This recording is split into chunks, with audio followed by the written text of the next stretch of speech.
અંકલેશ્વરની મમતા children હોસ્પિટલના તબીબે ગંભીર બીમારીથી પીડાતી બાળકીની વિનામૂલ્યે સારવાર કરી છે. બાળકીને શ્વાસ લેવામાં તકલીફ, લોહીમાં ઇન્ફેક્શન અને વજન ઓછું હતું.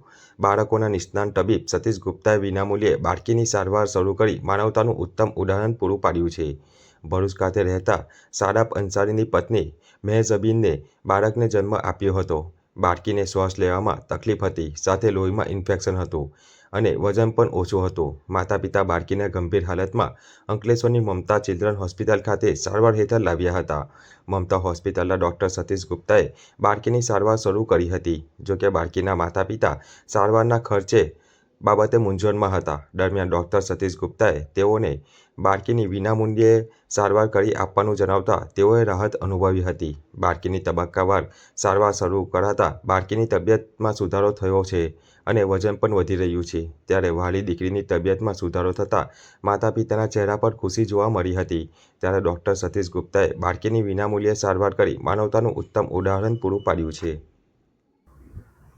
सादाब अंसारी नाम है मेरा, भरूच में रहता हूँ।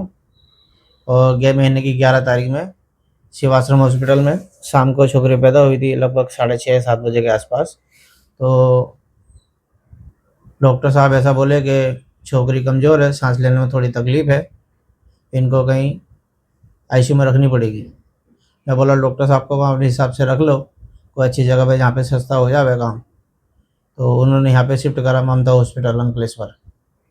तभी यहाँ पे सब इलाज फ्री में हो रहा है। जो थोड़ा बहुत खर्चा हुआ मेरा शुरू में हुआ, कोई मेरा पैसा नहीं लगता है, दवा दारू सब अब मेरी फ्री हो रही है। अब छोकरी हमारी अच्छी है। आप क्या कहना चाहते हो डॉक्टर? डॉक्टर साहब का धन्यवाद, डॉक्टर साहब ने मेरी छोकरी अच्छी कर दी। હું ડૉક્ટર સતીશ ગુપ્તા, બાળકોનો ડૉક્ટર છું, નવજાત શિશુનો નિષ્ણાત છું. મેં આ કેસ માટે તમારે એમ કહેવાનું કે એક બહુ નાજુક બાળકી ભરૂચમાં સેવાશ્રમમાં જન્મેલી અને 8મા મહિને થયેલી. એનું વજન 1 કિલો 400 ગ્રામ હતું કે જે પહેલાં આપણે વિચારીએ તો બચવાની શક્યતા ઓછી. અમે પેશન્ટને બી ના પાડી દઈએ કે ભાઈ આ છોકરો નહીં જીવે. હવે બધું સગવડ બધું થતાં એટલે અમે આ બાળકોની સારવાર કરી શકીએ. આ પટી બાળકી વજન બહુ ઓછું હતું, ફેફસા બી કામ નહીં કરતા હતા, એટલે ઓક્સિજન શરીરમાં ઓછું મળતું હતું અને શ્વાસમાં તકલીફ પડતી, ફેફસા બી કરતા નહીં હતા. એટલે અમે બધી રીતે અહીંયા લાવ્યા. અમે એનઆઈસીયુમાં બધી સગવડ છે. બાળકને રાખ્યો પહેલાં તો એને વેન્ટિલેટર પર રાખ્યું, જેને ફેફસા કામ કરે, શરીરમાં ઓક્સિજન મળે અને બીજા એને સુગરને બધું ઓછું થાય એના માટે એમણે ગ્લુકોઝને બધું આપતા હતા. હવે આવા બાળકોની બીજી તકલીફ શું હોય કે એક તો એનું શરીર ઠંડુ જલ્દી પડે, કાંઈ ચરબી ના હોવાને લીધે તરત ઠંડુ પડે, એટલે અમે ગરમીમાં રાખવું પડે. બીજું એ લોકોને ઇન્ફેક્શન થાય, જમ્સ લાગે જલ્દી, એટલે હવામાંથી લાગે, અમારા હાથમાંથી લાગે, બીજા માણસોને એમાંથી. એટલે આ બાળકને સેપરેટ રૂમમાં રાખવું પડે, જ્યાં કોઈને આવજાવ નહીં કરવી પડે. અને ત્યાં જઈએ તો બી મારે કપડાં ઉપરથી બદલવા પડે, એના સિવાય કપડાં પડે. અને જ્યારે બી બાળકને અડીએ હેન્ડ સેનિટાઈઝ કરી પછી અડીએ, જેથી બાળકને ઇન્ફેક્શન નહીં લાગે. એટલે આ બધી સારવાર અમે અમારી યુનિટમાં અત્યારે વિના મૂલ્યે કરીએ છીએ. અમને આશા છે કે બાળક સારું થયું જોઈએ અને એના મા બાપને એક ભેટ તરીકે બાળક સારું આપીએ.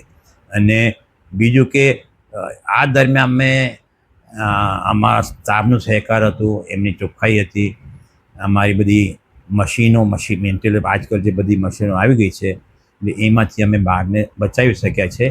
અને એના માટે અમે કોઈ એ નથી લેતા, ફી બી નથી લેવાના અને બાળક તંદુરસ્ત એવી અમારી શુભકામના.